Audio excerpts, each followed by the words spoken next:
Assalamualaikum warahmatullahi wabarakatuh. Kembali lagi bersama saya, Puput Winarsih. Pada kesempatan kali ini, saya akan menjelaskan orientasi masalah untuk peserta didik pada kegiatan atau aktivitas belajar 4 mengenai desain energi terbarukan. Pada pembahasan kita kali ini, ide desain energi terbarukan yang akan peserta didik kembangkan berdasarkan daerah tempat tinggal peserta didik, yaitu Kabupaten Tebo, Provinsi Jambi. Kabupaten Tebo yang berada di Provinsi Jambi menjadi salah satu daerah di Indonesia yang memiliki potensi sumber daya alam pada sektor pertambangan dan pertanian atau perkebunan. Kabupaten Tebo memiliki berbagai sumber daya alam, diantaranya pada sektor pertambangan untuk bahan galian seperti batu bara, emas, timah, kaolin, batu kuarsa, granit, pasir, dan minyak bumi. Khusus untuk minyak bumi, sejak tahun 2005 yang lalu telah dilakukan penambangan oleh perusahaan PT Pearl Oil Co. Ltd yang berlokasi di Desa Lubuk Madarsyah, Kecamatan Tengah Ilir.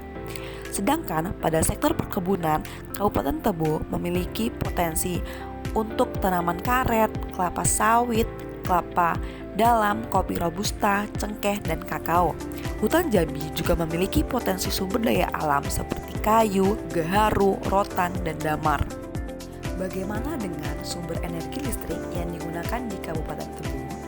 Dengan begitu banyaknya sumber daya alam di Kabupaten Tebo, salah satunya dimanfaatkan sebagai sumber energi listrik. Sumber energi listrik di Kabupaten Tebo, Jambi antara lain sebagian besar memanfaatkan pembangkit listrik tenaga uap dengan bahan bakar batu bara. Ada juga yang memanfaatkan pembangkit listrik tenaga surya. Selain itu, sumber energi listrik lainnya yang dapat digunakan untuk pembangkit listrik adalah tenaga air, tenaga panas bumi, minyak bumi, gas bumi, nuklir, dan biomasa. Namun, seiring waktu berjalan, pasokan batu bara dan bahan bakar fosil lainnya yang dimanfaatkan sebagai sumber energi PLTU semakin berkurang, sehingga pemerintah mulai memikirkan solusi berupa penggunaan energi terbarukan.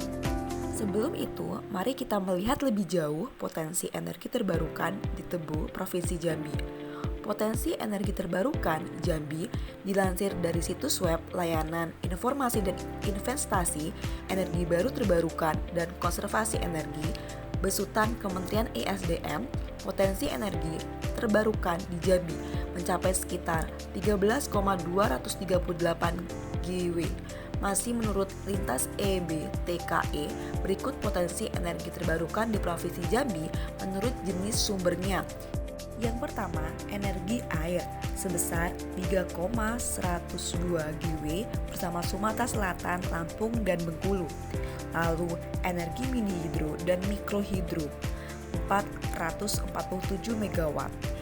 Lalu disusul dengan energi surya 8,84 GW, energi angin atau bayu 37 MW, dan panas bumi yaitu sebesar 812 MW atau megawatt. Bila kita observasi lebih jauh, di Kabupaten Tebo terdapat beberapa potensi yang cukup besar untuk dimanfaatkan sebagai energi terbarukan dan digunakan sebagai sumber energi listrik. Yang pertama yaitu energi air. Energi air ini berasal atau mengandalkan dari aliran air Sungai Batang Senaman. Turbin pembangkit listrik tenaga mikrohidro atau PLTMH salah satu pembangkit listrik yang dapat dimanfaatkan. Yang kedua yaitu energi surya. Untuk energi surya di Kabupaten Tebo mulai dikenalkan dan diterapkan di Desa Muara Kilis. Namun, energi surya ini belum menjadi pembangkit listrik utama. Yang ketiga yaitu energi biomasa. Energi biomasa yang kita dapat manfaatkan yaitu yang berasal dari limbah sawit. Limbah sawit dapat berupa palm oil meal effluent atau limbah cair kelapa sawit, lalu tandan kelapa sawit atau TKS, dan batang kelapa sawit. Di Kabupaten Tebo terkenal dengan banyaknya perkebunan sawit, sehingga hal ini sangat tepat dan dapat dimanfaatkan sebagai energi listrik yang berasal dari biomasa.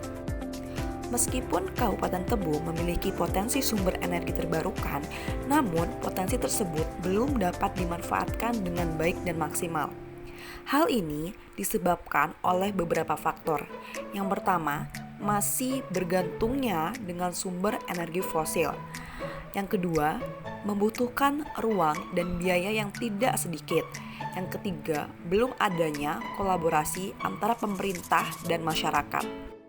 Hal ini menjadi faktor penyebab mengapa sumber energi terbarukan belum dapat dikembangkan di Kabupaten Tebo. Sehingga generasi muda mulai harus memikirkan mengenai pemanfaatan sumber energi terbarukan.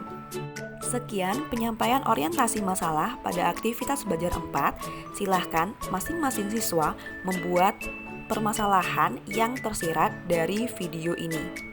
Baik, saya tutup. Terima kasih atas perhatiannya dan saya ucapkan wassalamualaikum warahmatullahi wabarakatuh.